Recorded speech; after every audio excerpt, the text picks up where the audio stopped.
आज सिर्फ बदनाम किया जाता है कि अरे नहीं ये मुसलमान तो बड़े झगड़ालू डाकू होते हैं। पहलगाम के अंदर 28 लोगों को मार दिया नाम पूछकर। क्या दलील है कि वो बंदूकधारी लोग थे जिन्होंने पहलगाम में 28 लोगों को मारा, वो आतंकवाद मुसलमान थे? क्या दलील है? उनके माथे पर लिखा हुआ था कि वो अब्दुल रहमान है या अब्दुल रहीम है। वो भारत के मुसलमानों के तई हिंदू के बीच में नफरत फैलाने के लिए उन्होंने नाम पूछ पूछ कर मारा। इस्लाम किसी मुसलमान को देखकर नहीं पहचाना जाएगा। क्या कुरान में लिखा है कि किसी का कत्ल करो? हदीस में लिखा है किसी का कत्ल करो? अरे अल्लाह के नबी की हदीस में जब ये बात है, सच्चा मुसलमान वही है जिसकी जुबान से, जिसके मुंह से, जिसके हाथ से किसी दूसरे को तकलीफ नहीं पहुंचना चाहिए। अल मुस्लिमु मन सलिम अल मुस्लिमून मिन लिसानिही व यदिही। दूसरी हदीस में अल्लाह के नबी फरमाते हैं कि ला यदखुलुल जन्नत मन ला यअमनु जार हो बाबाई कहो। अगर आपसे आपका पड़ोसी अगर परेशान है तो आप भले ही नमाज पढ़ते हो, मरने के बाद आप जन्नत नहीं जा सकते। जिस नबी का ये पैगाम हो कि लोगों को जुबान से तकलीफ देने के लिए मना कर रहा हो, क्या वो नाम पूछकर गोली चलाने की परमिशन दे सकता? अगर गोली चलाई जाती तो सबसे पहले मैदान बद्र में 313 ने 70 काफिरों को पकड़ कर लाए थे और सबके गले के ऊपर तलवार चलाई जाती। हजरत उमर ने कहा भी था कि अल्लाह के नबी ये जो 70 कैदी लाए गए हैं, इनमें से हर एक का रिश्तेदार उसको ज़िबा करेगा, नजरों के सामने में उसका कत्ल करेगा। हालांकि जंगी कानून के एतबार से ये जायज है, किया जा सकता था, लेकिन हजरत अबू बकर सिद्दीक रज़ी अल्लाह ताला अन्हु ने कहा कि अल्लाह के नबी ये फैसला कुछ मुझे हजम नहीं हो रहा है, आप ऐसा करें अगर इनके लिए ये एक फिदिया जिजिया तय कर दें तो उनके लिए ज्यादा बेहतर होगा। आप अलैहिस्सलातु वस्सलाम ने हजरत अबू बकर सिद्दीक के मशवरे पर अमल किया, लेकिन किसी को एक थप्पड़ तक नहीं मारा। वही लोग जिन्होंने नबी के सहाबा के जिस्म के टुकड़े किए थे, वही लोग, वही अबू जहल के चाहने वाले जिन्होंने बीबी सुमैया जैसी बुरी औरत के जिस्म को फाड़ दिया था, वही लोग जिन्होंने बिलाल हबशी को तड़पा कर मारा था, वही पकड़े गए थे ना, वही पकड़े गए थे मैदान बद्र में। बद्र की लड़ाई में वो लोग थे जिन्होंने हजरत बशीर की, हजरत जुबैर की आंखें निकाली थी। वही लोग पकड़े गए थे जिन्होंने खब्बाब बिन अरत को अंगारों पर लिटाकर भून दिया था। वही लोग पकड़े गए थे जिन्होंने नबी को 3 साल तक शब अबी तालिब में भूखे रहने पर मजबूर किया था। वही लोग पकड़े गए थे जिन्होंने अम्मार बिन यासिर को तड़पा तड़पा कर मारा था। लेकिन अल्लाह के नबी ने किसी पर एक थप्पड़ का आपने ऑर्डर दिया नहीं दिया। जब तो आज पहलगाम के ऊपर हमला करने वालों को इस्लाम से कैसे जोड़ते हो? अगर वो मुसलमान इस्लाम धर्म से उनका ताल्लुक होगा तो उनका अपना पर्सनल मामला होगा, उनके अपने जाती मफाद होंगे, पकड़ो उनको। सबसे पहले अगर उनको कोई सजा देगा तो 2 कदम आगे बढ़कर अब्दुल्ला सालिम उनको गोलियों से भून देगा। इसीलिए कि भारत के अंदर किसी मुसलमान तो दूर की बात है, किसी हिंदू को, किसी प्राणी को तकलीफ देने की परमिशन इस्लाम में नहीं है, जायज नहीं। और तुम बदनाम करते हो कि इस्लाम में ये चीजें हैं, और इस्लाम में अगर कोई किसी काफिर को मारता है तो उसके बदले में जन्नत में हूरें मिलती। बकवास करते हो। जन्नत में हो रहे काफिर को मारने की वजह से कि जन्नत में हो रहे उसके नेक अमल की वजह से। वनहन नफ्सानिल हवा फइन्नल जन्नत हियल मअवा वहुरुन इन कमसाल लुअलुल मकनून जज़ाम बिमा कानू यामलून। उसके अमल की वजह से उसको हूरें दी जाएंगी कल कयामत में, किसी हिंदू को मारने की वजह से नहीं। उत्तर प्रदेश के सीएम साहब और हमारे वजीर दाखिला साहब और जनाब राष्ट्रीय सुरक्षा सलाहकार अजीत डोभाल साहब, इस्लाम से मत छोड़िए उसको। इस्लाम को जानना है तो कुरान पढ़िए, हदीस पढ़िए, बुखारी पढ़िए, तिरमिजी पढ़िए, मोहम्मद को पढ़िए, अबू बकर को पढ़िए, उमर को पढ़िए, उस्मान को पढ़िए, अली को पढ़िए, तभी आप इस्लाम के सही नतीजे पर पहुंचेंगे कि what is the reality of Islam. अरे जंगे बद्र के कैदियों को जब नहीं मारा गया, बल्कि जंगे बद्र में एक मौके पर अल्लाह के नबी अलैहिस्सलाम के एक चचा उनके पैर में बेड़ी डालकर उनको रखा गया था। उनके रात में आवाज आ रही थी चीखने की, उनको दर्द हो रहा था। तो नबी पाक अलैहिस्सलाम सोए नहीं पूरी रात उनके चीखने की वजह से। किसी ने कहा कि अल्लाह के नबी ये तो वो लोग थे जिन्होंने आप पर जुल्म किया, आप पर ओजड़ियां डाली, आपके रास्ते में बिछाए, ये वो लोग थे ना कि मासूम बच्चों को भी नहीं छोड़ा इन्होंने। तो इसीलिए इन पर रहम व करम करने की क्या जरूरत है, इन पर आप फिक्र मत कीजिए। अल्लाह के नबी ने कहा कि नहीं, जब उनको दर्द होता है, जब चीख निकलती है तो मेरे को तकलीफ होती, मैं नहीं चाहता कि किसी को तकलीफ पहुंचे। अगर आप चाहें तो आप, अगर आज का जमाना हो तो फौरन उनका सर तन से जुदा कर दिया जाए, लेकिन ये इस्लाम ही है जो अपने जानी दुश्मन को भी माफी के लिए पहले कहता है कि माफ करो। मन क़तल नफ्सन बिग़ैरि नफ्सिन औ फ़सादिन फ़िल अर्ज़ि फ़कअन्नमा क़तल अन्नास जमीआ। किसी को नहीं मारा जाएगा, कत्ल नहीं किया जाएगा।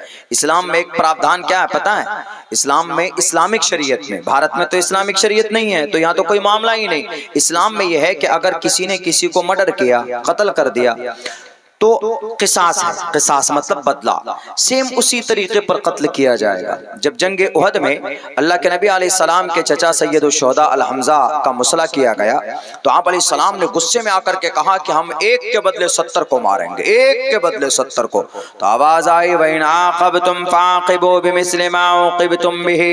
ए मोहम्मद, एक के बदले 70 को नहीं मार सकते, आप एक के बदले एक ही को मारेंगे, उसी तरीके पर मारेंगे जिस तरीके पर पहले ने मारा है। पहले ने अगर ज़िबा किया है तो आप उसकी टांग नहीं तोड़ सकते, पहले ने अगर उसका सर फाड़ा है तो आप उसके हाथ नहीं काट सकते। जैसे पहले ने आप कत्ल किया है किसी को, सेम उसी पैटर्न पे, उसी हथियार से, उसी तरीके पर किया जाएगा। जर्रा बराबर कमी बेशी हुई तो जुल्म हो जाएगा।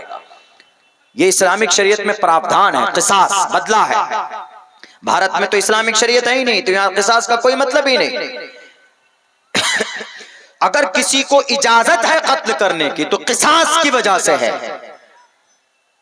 मर्डर किया है तो अगर मर्डर करने वाला, जैसे मेरे भाई को किसी ने मारा तो मेरे अब्बा को, मुझे इजाजत है कि मारने वाला जो कातिल है मैं उसको भी मारूं, कत्ल करूं। इस्लाम में यह है। लेकिन इस्लाम कहता है कि पहले माफ करो तो यह ज्यादा बेहतर है, माफ करो तो ज्यादा बेहतर है। तो कुरान में कहा गया कि सिर्फ किसास की इजाजत है और किसी को तकलीफ देने की बिल्कुल भी इजाजत नहीं, जर्रा बराबर भी इजाजत नहीं। जब अल्लाह के नबी को मना कर दिया गया कि नहीं मार सकते, नहीं कत्ल कर सकते, तो आज इस्लाम को बदनाम करते हो कि इस्लाम में ये चीज है। इस्लाम में मारने, अब नाम पूछकर काफिर को मारकर जहन्नम, ये जन्नत में जाकर हुरों के साथ अपनी जिंदगी गुजारेंगे। इसीलिए वो लोग आए थे। अरे वो लोग आए थे तो आप बैठकर अचार बेच रहे थे। 7-7, 8-8 लाख फौजी कमांडर बैठे हुए वहां पर, तो क्या कर रहे हैं वो लोग? राष्ट्रीय सुरक्षा सलाहकार साहब आपके क्या बैठकर सिगरेट पी रहे थे? आपका इंटेलिजेंस क्या कर रहा था? करोड़ों रुपए खर्च करते और फिर बुलाकर थोप देते मुसलमानों पर। गेदे को मारने वाले मुसलमान थे। अगर कोई मुसलमान किसी पर जुल्म करता है, मुजरिम है, तो पकड़िए उसको तख्तेदार पर लटकाओ।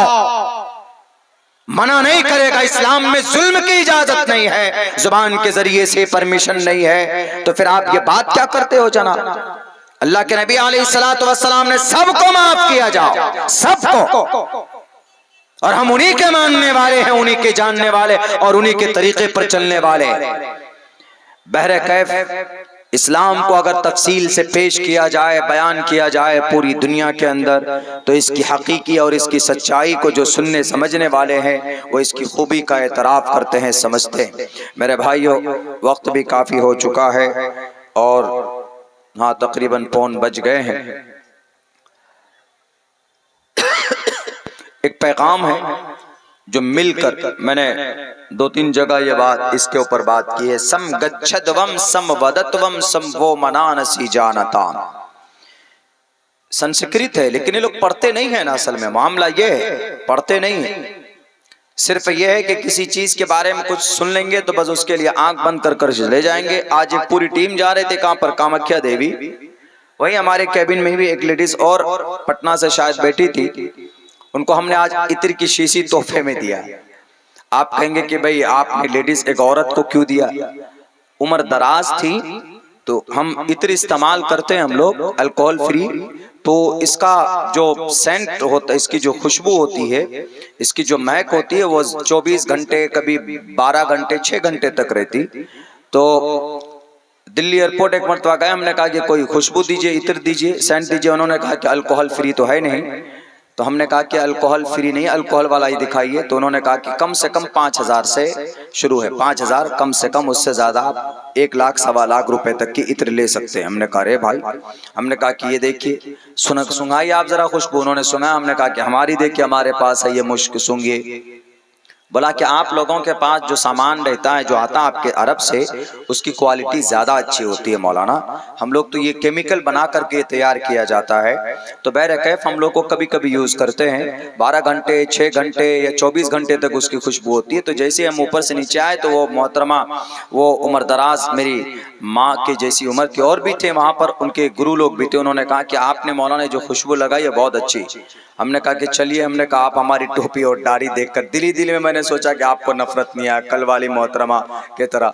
तो उन्होंने कहा कि अच्छा आपके पास एक्स्ट्रा है क्या? तो मेरे पास 2 डब्बी थी, मैंने एक उनको दे दिया। मैंने कहा लीजिए। तो हमने कहा कि आप जा कहाँ रहे? उन्होंने कहा कि हम कामाख्या जा रहे हैं। हमने कहा कामाख्या देवी मंदिर है, जो कामाख्या शहर का नाम जो कामाख्या पड़ा है वो कामाख्या देवी की वजह से नाम पड़ा। तो बोला आपको इतना कैसे पता? हमने कहा कि हम पढ़ते हैं। बोला हम वहीं जा रहे हैं, कामाख्या देवी की दर्शन के लिए ही जा रहे हैं। हमने कहा कि आप अपने अकीदे के एतबार से बहुत अच्छे काम में जा रहे हैं, आप ये लीजिए, हमारी तरफ से तोहफा लेकर जाइए। ये आज की बात है, आज की हम बात बता रहे हैं। तो ये देखिए कितना अच्छा पैगाम है। सम गच्छध्वम, एक साथ चलो। सम गच्छध्वम सम वदत्वम, एक साथ बोलो, एक साथ सोचो। यूनिटी के ऊपर कितना अच्छा पैगाम है। ऋग्वेद का ये मंत्र है, सम गच्छध्वम सम वदत्वम सम वो मनानसी जानताम। एक साथ सोचो, एक साथ बोलो, एक साथ अकल रखो, एक साथ चलो। तो इससे क्या होगा? इससे यूनिटी बनेगी, इससे तरक्की करोगे। यही चीज है, यही होना चाहिए, जो नहीं हो रहा हमारे मुल्क में।